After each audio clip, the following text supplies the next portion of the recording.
안녕하세요. 현실주의자입니다. 최근에 장이 많이 힘듭니다. 투자자 여러분들도 매우 고된 증시를 겪고 계실 것 같은데요.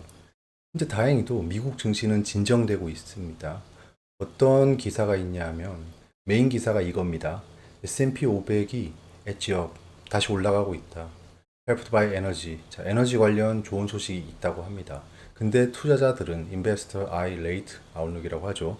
금리 전망을 집중하고 있다라는 겁니다. 그래서 지금 약간의 그 패닉스러운 장이 약간은 진정되고 있다 정도입니다. 즉 반등세를 다시 보이고 있진 않다라는 겁니다. 왼쪽 상단을 한번 보시면 한국 증시의 야간 선물이 지금 약보합 상태입니다. 그래서 내일 급락을 하는 경우는 없을 것 같은데 오늘 코스닥 같은 경우에는 좀 특이한 움직임을 보였어요. 그건 뒤에서 말씀드릴게요. 자, 지난 의견입니다. 추가 조정 이후에 반등을 예상한다고 말씀드렸죠. 지금 추가 조정이 진행되고 있습니다. 주도 섹터 중심으로 조정 시에는 비중을 확대하자라고 했는데 제가 봤을 때 조정이 아직 끝나지 않았을 수도 있다라는 생각이 듭니다. 그건 뒤에서 차트를 보면서 말씀드려 볼게요. 자, 코스피입니다. 말씀드렸다시피 지금 페일러 스윙이 발생하고 좀 더 약세를 보이고 있어요. 거의 급락세를 보이고 있죠. 그래서 이 구간에 지금 있어서 굉장히 증시가 힘든 상황입니다. 바닥이 어딘지 모르는 상황이죠. 현재는 지지선이 형성이 되어 있습니다. 여기가 지지선이죠. 지지선까지 왔어요. 그러니까 밑에 꼬리를 달면서 약간씩 매수세가 들어오는 거죠. 근데 여기서 급락이 나오면 좀 곤란한 거죠. 다음 지지선이 어디죠? 예, 좀 멉니다. 2400 초반입니다. 그러니까 이 정도의 공간이 아직 남아 있어요. 그래서 제가 이거를 경계하고 있는 겁니다. 이 정도까지 만약에 떨어지잖아요. 그러면 한국 시장이나 금융 시장이 죽을죄를 지지 않은 이상은 반등을 합니다. 예, 죽을죄를 지지 않은 이상. 약간 코로나 사태처럼 무언가 내 잘못은 아니지만 뭔가 죽을죄를 지은 것 같다. 왜? 난 이 사태가 처음이라 잘 모른다. 이런 게 아닌 이상은 여기서 급락할 일은 없다. 없다입니다. 코스닥을 한번 볼까요? 코스닥은 누차 말씀드렸다시피 2차전지 관련주들의 움직임에 따라 코스닥이 형성된다고 했습니다. 지금 에코프로 등등이 급락을 보이고 있죠. 에코프로는 데드캣 바운스를 적극적으로 노리고 그 뒤에는 좀 관망한다고 했는데요. 여기서 에코프로 관련주도 놀라운 움직임이 보여서 뒤에서 설명드리려고 합니다. 일단 에코프로가 진정이 돼야 돼요. 진정이 돼야지 반등할 수 있습니다. 에코프로에서 빠지는 그런 수급이 다른 섹터로 이동을 해야 되는데 그 다른 섹터로 이동하는 움직임이 없습니다. 왜일까요? 지금 현재 분위기가 좋지 않기 때문입니다. 증시의 자금이 유입되지 않고 있어요. 멀리서 봤을 때는 굉장히 아직 상승하고 있는 추세입니다. 지금 이렇게 떨어져서 힘들지만 얼마 전에도 그렇게 떨어졌었고요. 그리고 최근 계속해서 이 정도의 하락은 있었어요. 그러니까 지금 현재 떨어지고 있으니까 열이 받는 거지. 이 정도의 조정은 계속 있었다는 겁니다. 하지만 이 상승 추세 중에서 페일러 스윙이 발생했다. 이 추세에 못 미치는 흐름이 발생해서 좀 더 급락이 나오고 있는 겁니다. 그래서 이 추세선을 이탈하고 트랩 스윙을 보일 수 있다고 말씀드렸던 게 그 이유예요. 이게 페일러 스윙 발생하자마자 말씀드렸잖아요. 그래서 그런 것들은 예측 범위 내에 있었다라는 겁니다. 예측 범위 내에 있었다. 투자의 기준봉이 등장할 때가 됐죠. 하지만 양쪽 케이스를 봤을 때 아직 제가 확실하게 판단하는 이런 케이스는 등장하지 않았어요. 그래서 지수 트레이딩에는 들어가지 않았습니다. 지금 기다리고 있어요. 지수 트레이딩. 이런 투자의 기준봉이 보이면 적극적으로 트레이딩해서 그 해지를 하려고 합니다. 한국 증시의 자금 추이를 오랜만에 보겠습니다. 제가 주간 영상에서 항상 보여드렸던 건데 최근에는 제가 주간 영상을 찍지 않고 있죠. 일단은 여기 산이 나 계속 보던 공매도랑은 다르게 투자자 예탁금입니다. 즉, 이 산의 크기가 현재 시장의 돈의 양이다라고 생각하시면 돼요. 그냥 멀리서 보였을 때 어떤가요? 시장에 있는 자금이 줄어들고 있죠. 확실히 줄어들고 있습니다. 이렇게 줄어들고 있죠. 줄어들다가 어떻게 되고 있죠? 다시 완만하게 상승하고 있는 추세입니다. 조금 최근에 떨어졌죠. 분위기가 좋지 않아서. 즉, 증시 자금이 떠나고 있다가 최근에 다시 돌아오고 있다는 겁니다. 그리고 재밌는 사실이 있습니다. 이게 외국인 비중이잖아요. 회색이. 잘 안 보이실 수도 있는데 좀 자세히 한번 봐주세요. 자, 외국인 비중이 이 정도였는데 여기까지 떨어졌습니다. 지금 맞죠? 이렇게 떨어졌죠. 외국인의 비중이. 요 증시가 하락하는 동안 외국인이 팔고 나갔다라는 겁니다. 팔고 나갔는데 지금 어떻죠? 조금씩 들어오고 있어요, 외국인이. 외국인의 비중이 늘고 있다라는 겁니다. 그러면 외국인은 이 시장이 이렇게 안 좋은데 왜 들어오고 있을까요? 이런 거를 한번 생각해 봐야 된다는 겁니다. 시장의 분위기는 좋지 않고 온갖 악재가 도사리고 있는 것처럼 보이지만 정작 외국인들은 그런 뉴스를 뿌리면서 조금씩 한국 시장의 비중을 늘리고 있다를 한번 체크해 보겠습니다. 요건 데이터에 집중해서 봐야 돼요. 무언가 이유가 있을 겁니다. 우리가 모르는 이유가 있겠죠. 우리가 다 알 수는 없으니까요. 왜냐면 우린 정보의 사각지대에 있는 개미입니다. 개미라서 그런 거예요. 자, 그리고 또 볼만한 게 공매도 잔고량이 좀 줄고 있죠.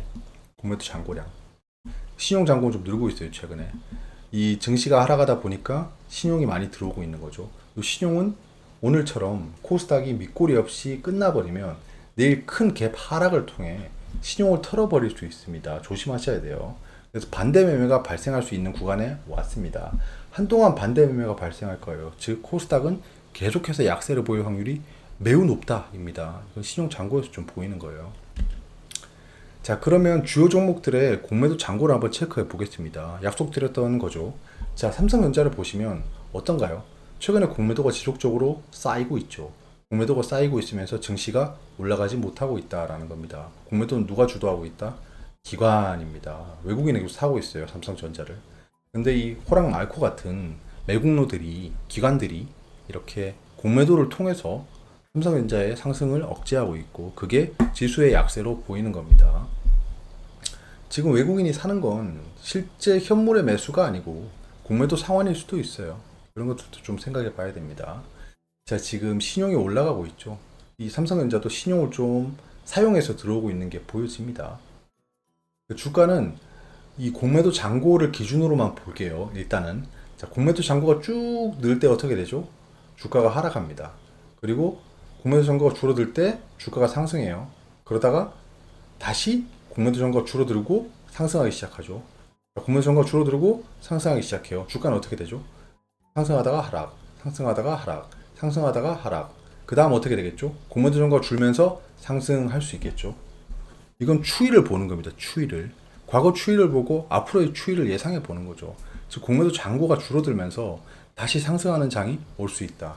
거기에 외국인의 매수가 점점 늘고 있는 것을 체크해 봐야 돼요. 지금 현재 힘들 수도 있습니다. 하지만 그 힘듦을 이용해서 들어오고 있는 놈들이 있다는 겁니다. 그게 누구냐? 외국인이란 겁니다. 포스코홀딩스 재밌는 흐름이 보이고 있습니다. 공매도가 계속해서 쌓이고 있어요. 공매도가 계속해서 쌓이고 있다. 공매도가 계속해서 쌓인 다음에 공매도가 줄면서 급등이 나올 수 있습니다. 또 급등하면서 공매도가 확 늘 수 있겠죠. 지금 현재 포스코홀딩스 등의 2차전지 주들은 공매도가 주요 타겟입니다. 공매도로 웃고 공매도로 우는 시장인 거예요. 그건 뒤에 에코프로에서 설명드려 보겠습니다. 일단 제가 에코프로의 물량은 전부 다 털어내고 사실 털어낼 때만 해도 굉장히 비난을 받았죠. 비난을 받았죠. 하지만 지금 주가 상태를 보면 제가 털어내는 타이밍이 맞았죠. 포스코홀딩스는 일부 물량만 팔아내고 여기서 팔고 그리고 홀딩하고 있죠. 그래서 이 공매도 잔고가 쌓였고 이게 쇼트 커버링이 발생하는 걸 기다리고 있는데 시장 분위기가 도와주고 있지 않습니다. 그래서 계속해서 지켜보고 있어요. 지금 현재 공매도는 기관이랑 외국인이 동반해서 하고 있고 개인이 계속해서 매수를 하는 형국입니다. 일단 포스코홀딩스는 이 쇼트 커버링을 볼 거예요. 주가가 급락하면서 쇼트 커버링이 발생할 수 있고 주가가 급등하면서 쇼트 커버링이 발생할 수 있습니다. 즉 뭐 아니면 도의 시장이 펼쳐질 수 있습니다. 단 포스코홀딩스는 코스피 시장이죠. 그래서 에코프로랑은 다르게 움직일 수 있습니다. 에코프로를 볼까요? 에코프로도 제가 여기서 말씀드렸던 거 총알이 많이 떨어졌다고 했죠. 뭐가? 공매도 잔고가 많이 떨어졌었어요. 근데 공매도 잔고가 갑자기 급격하게 늘고 있습니다. 다시 총알이 생겼다는 거죠. 에코프로의 쇼트 커버링을 주도할 수 있는 공매도가 점점 쌓이고 있다는 겁니다. 이게 또 뇌관이 터지면 쭉 줄어들면서 다시 한번 상승 랠리를 펼칠 수 있어요. 지금 에코프로의 상황이 바뀌었습니다. 공매도가 다시 들어오고 있고 이 공매도가 과연 이길지 질지가 우리의 관심사인 거죠. 일단 에코프로의 공매도가 쌓였다. 그리고 에코프로의 추세는 좋지 않다. 현재 코스닥 시장의 움직임도 좋지 않고 이는 에코프로의 공매도를 불러오고 있다 정도로만 체크하겠습니다. 여기서 반등한다라고 확신할 수는 없어요.